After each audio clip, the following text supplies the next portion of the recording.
Gandaria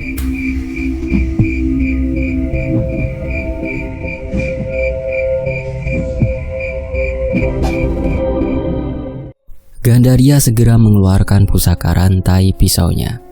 Lalu ia menggerak-gerakkan ke kanan dan ke kiri sebelum akhirnya dihujamkan ke tanah sembari merapalkan sebuah mantra.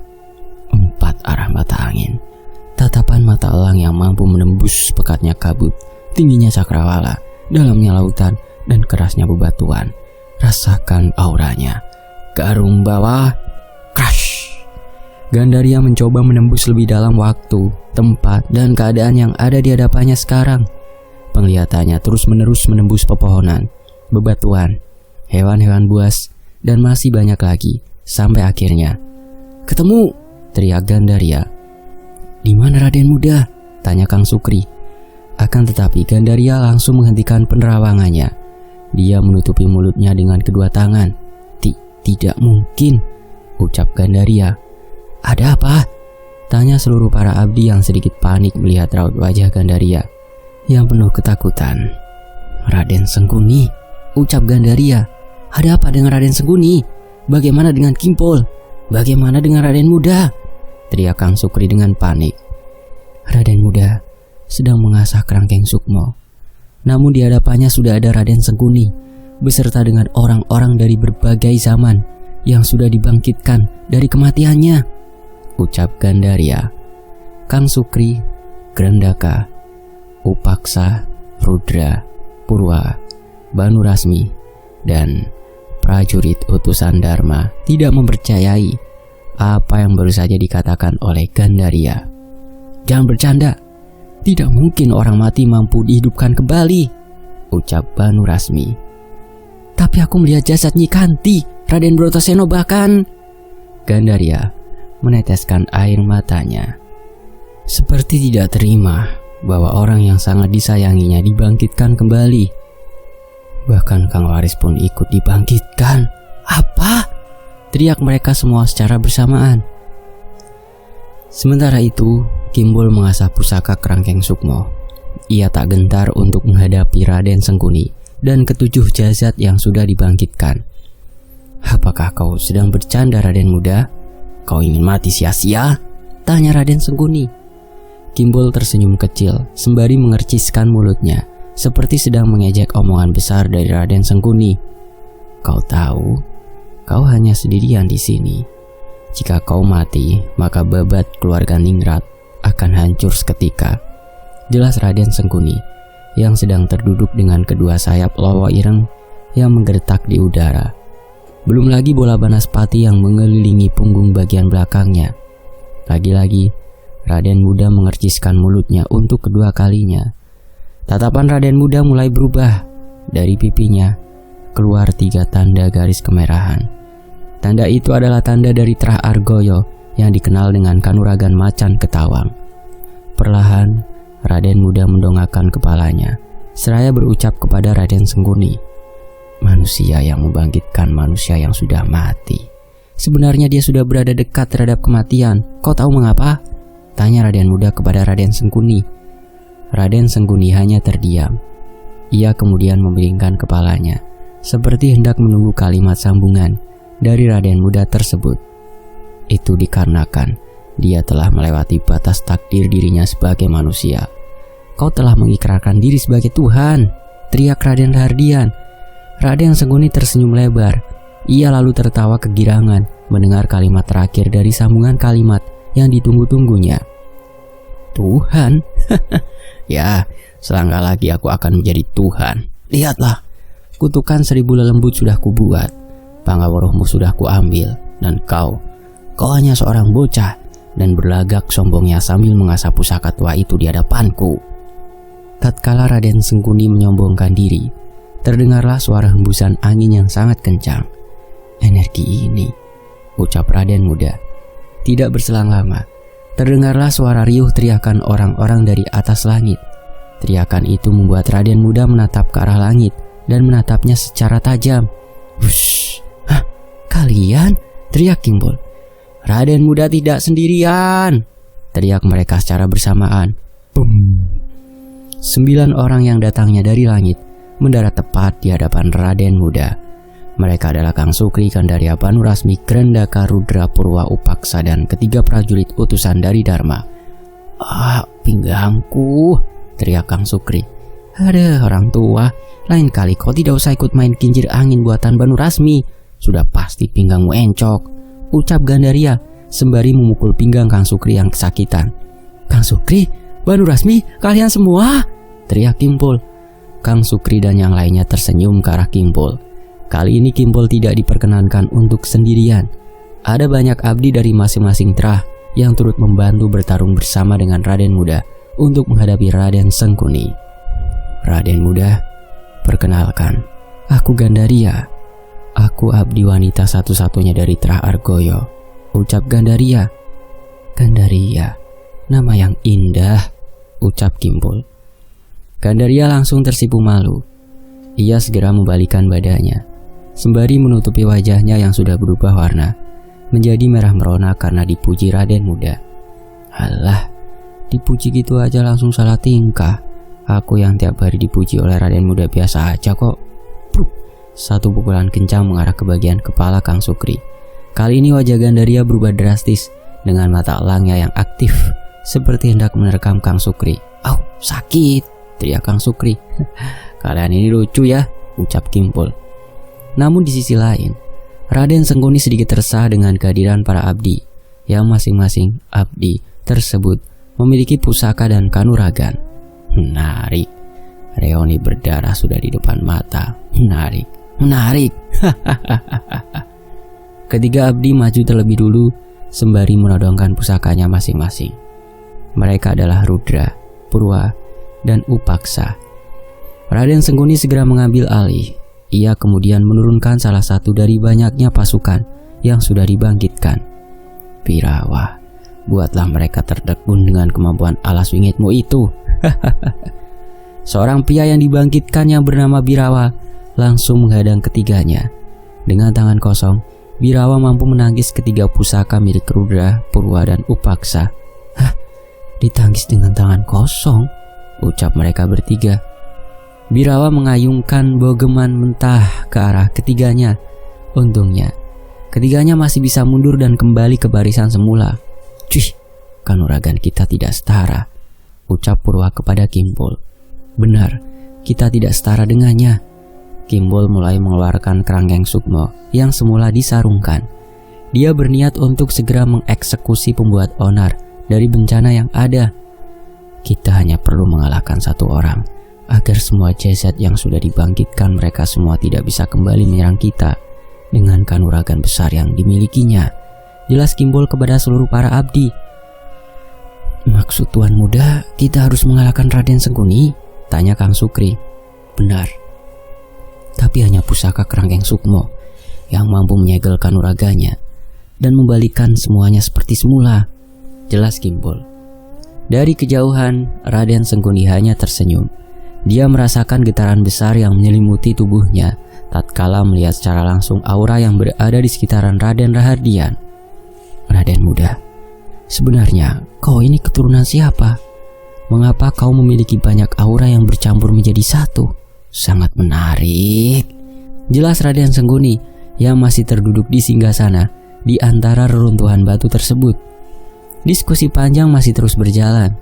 Kimpul meminta kepada seluruh abdi untuk membantunya agar bisa memenggal kepala Raden Sengkuni. Di mata Raden Sengkuni, Kimpul adalah salah satu dari anak Ningrat yang sangat membahayakan dan mampu membuat keseimbangan dalam babat keluarga Ningrat. Dia mampu mengajak banyak orang untuk bisa memeranginya. Tidak heran, bukan hanya mampu mengajak orang-orang Ningrat, bahkan dia juga mampu mengajak para pendekar dari barat untuk bisa menghentikan segala ambisi yang dinantikan oleh Raden Sengkuni. "Argoyo, aku teringat betul kalimat yang diucapkan ayahmu sebelum dirinya dieksekusi mati. Dia pernah bersumpah bahwa akan ada keturunannya yang memiliki kanuragan yang sama sepertinya. Raden Sepuh, aku kira perkataanmu hanyalah bualan semata, namun kau telah menurunkan generasi Ningrat terpuruk," ucap Raden Sengkuni saat menatap Kimpul dan ke-9 orang yang membantunya. "Hidup ini terlalu singkat untuk disesali. Argoyo, kau benar Argoyo. Akan ada masanya kita semua teralihkan dengan generasi terbaru. Namun untuk sekarang, aku benar-benar menikmati generasi ningrat terburuk sepanjang sejarah. Bocah ningrat ini memang harus disingkirkan. Jika tidak, ambisi, tujuan, cita-citaku terhambat olehnya.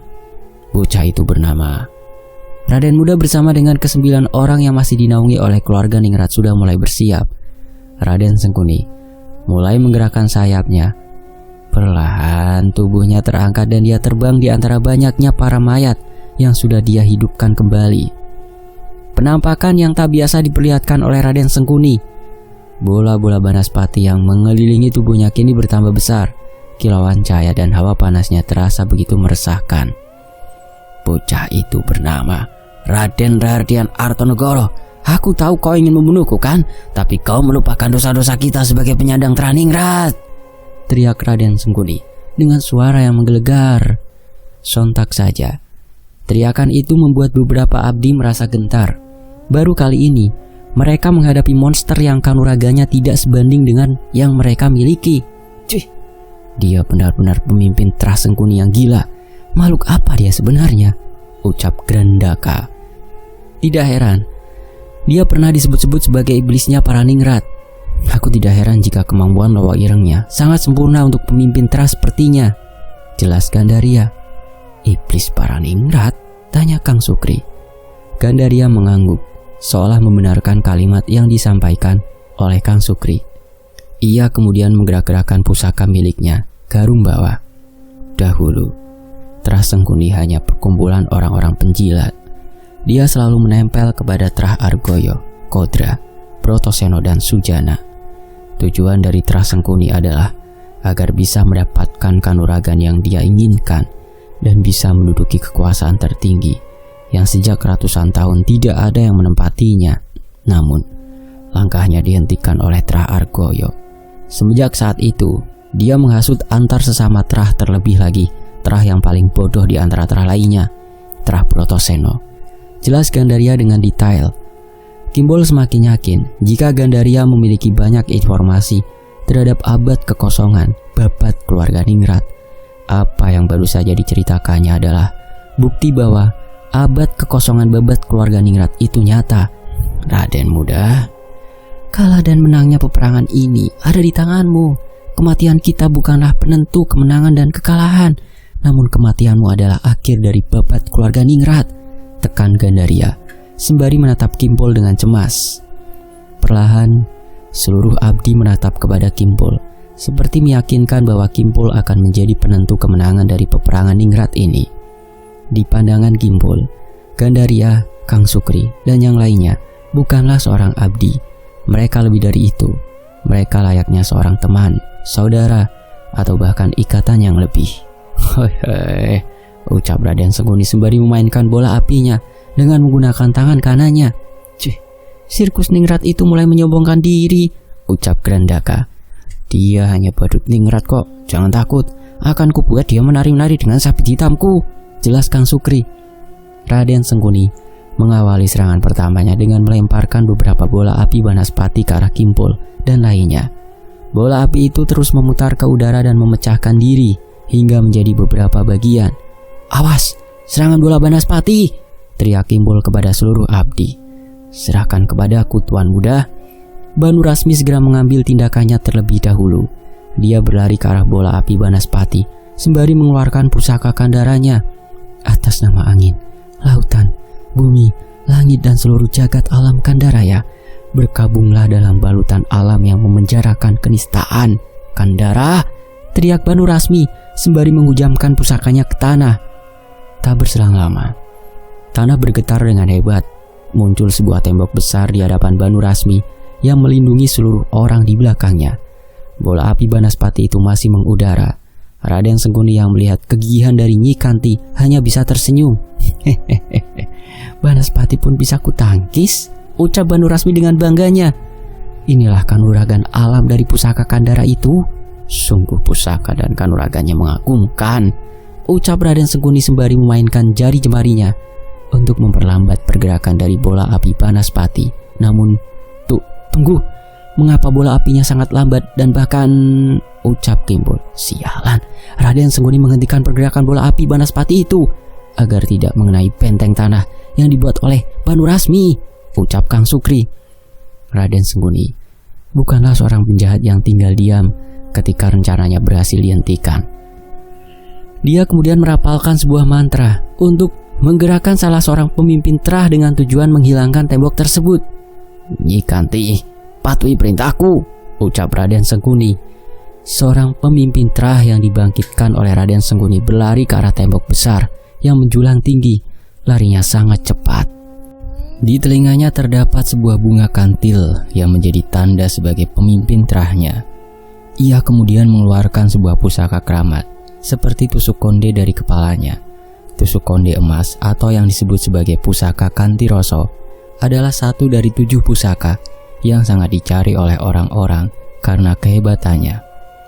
Aura ini, ucap Banu Rasmi sewaktu dia merasakan getaran aura yang sangat familiar. Bruk, bruk, bruk. Tembok besar yang menjulang tinggi hancur seketika di saat seorang wanita dengan pakaian serba putih dengan kembang kantil yang berada di telinga kanannya meruntuhkan dinding penghalang tersebut dengan pusaka keramatnya. Itu, teriak Gandaria. Tuhan, ucap Banu Rasmi. Nyi Kanti, teriak semuanya. Nyi Kanti berdiri di hadapan reruntuhan dinding yang baru saja dia hancurkan menggunakan pusaka keramat dari terahnya pusaka Kantiroso. Pusaka keramat itu, ucap Purwa. Tidak, aku kira pusaka itu hanyalah bualan semata. Pusaka yang mampu membelah satu pulau hanya dengan satu hentakan saja. Pusaka pembelah bumi. Pusaka Kantiroso? Jelas Upaksa yang terlihat gentar melihat pusaka yang berbentuk tusuk konde itu. Kang Sukri segera bergerak. Dia tahu target dari Raden Sengguni adalah menyerang secara perlahan dan membuat mereka semua terkapar. Cih, sialan kau Sengguni, ucap Kang Sukri sembari menggigit pusaka sabit hitam miliknya agar kecepatan berlarinya lebih cepat dari biasanya. Sukri, jangan ke sana, teriak Gandaria. Raden Sengguni melihat celah yang sangat besar. Kesempatannya kali ini harus dipergunakan dengan baik. Ia menggerakkan kembali jari jemarinya seperti sedang memetik senar gitar. Lalu, bergeraklah Banaspati, perintah Raden Sengguni sembari menghentakkan jari jemarinya ke arah Banu Rasmi yang masih terduduk memandangi tuannya sendiri. Hush! Pecahan bola Banaspati yang dihentikan oleh Raden Sengguni kembali digerakkan. Pecahan demi pecahan bolanya mengarah kepada Banu Rasmi yang sedang terdesak dengan keadaan yang serba salah. Tuhan, ucap Banu Rasmi sembari meneteskan air matanya oleh sebab rindu terhadap tuannya, Nyi Kanti. Banu Rasmi, pergi dari situ, teriak Kimbul yang mencoba menyadarkan Banu Rasmi.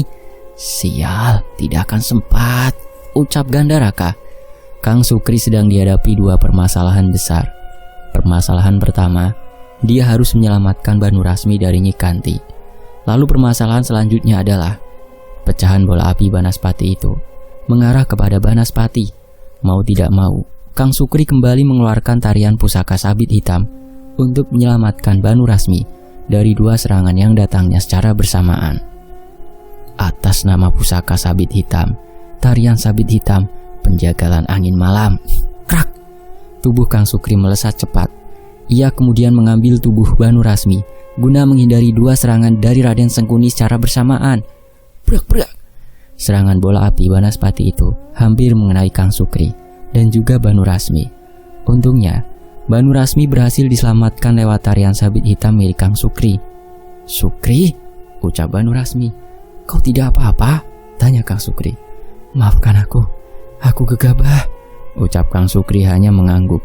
Ia kemudian membawa Banu Rasmi kembali ke tempat semula dengan kemampuan tarian sabit hitamnya. Krak! Dengan satu kedipan mata, Banu Rasmi dan Kang Sukri sudah tergabung kembali dengan seluruh pasukan. Kini, mereka saling waspada satu sama lain. Begitu serangan pertama sudah dikeluarkan oleh Raden Sengguni, Raden Sengguni menurunkan sayapnya secara perlahan.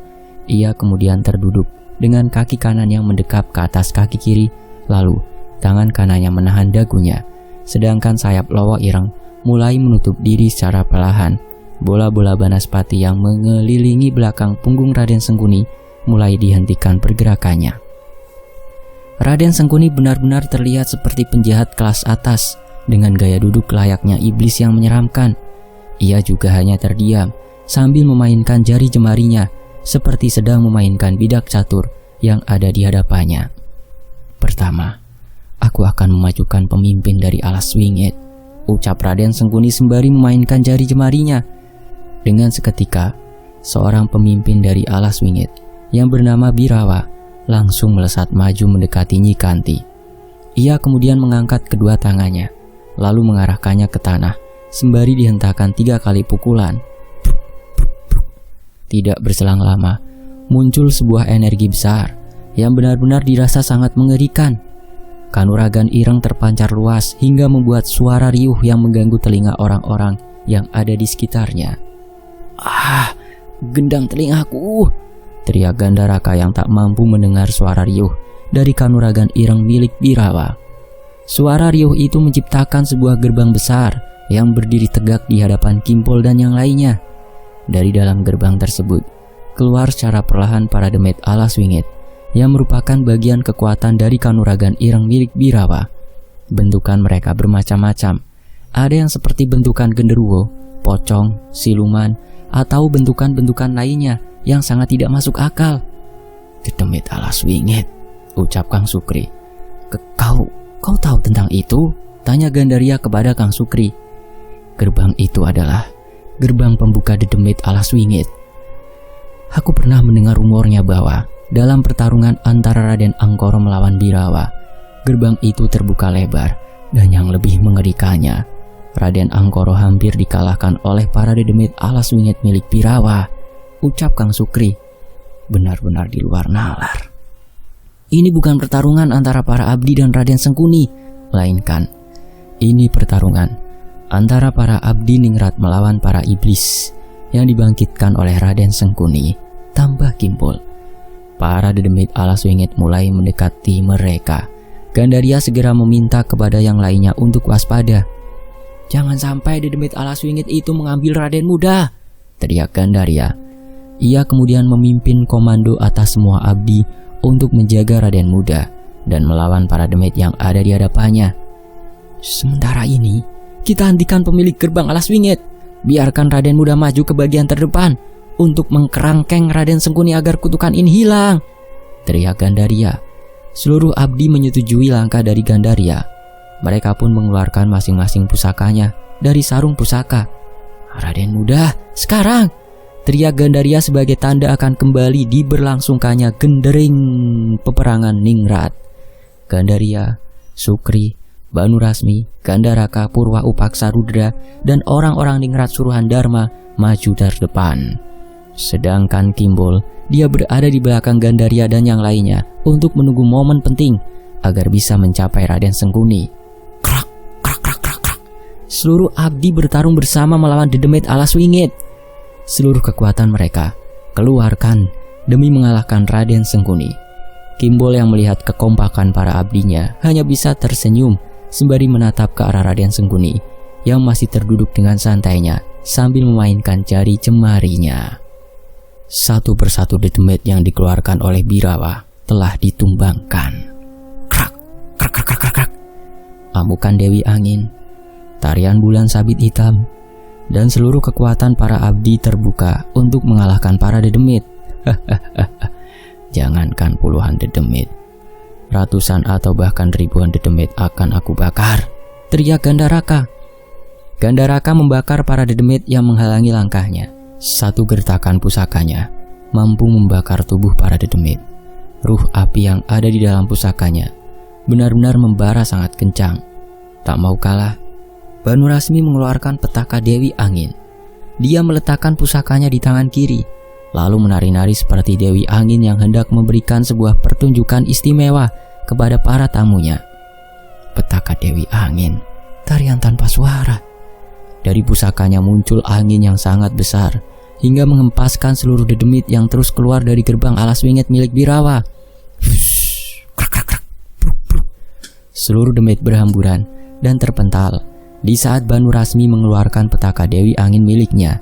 Akan tetapi, Kimbul melihat pergerakan jari jemari dari Raden Sengkuni. Jari itu seperti sedang menggerakkan bidak catur lagi yang tandanya akan ada bencana baru yang lebih dahsyat. "Semuanya berhenti!" teriak Kimbul. Gandharaka dan Banu Rasmi tidak mengindahkan perkataan dari Kimbul.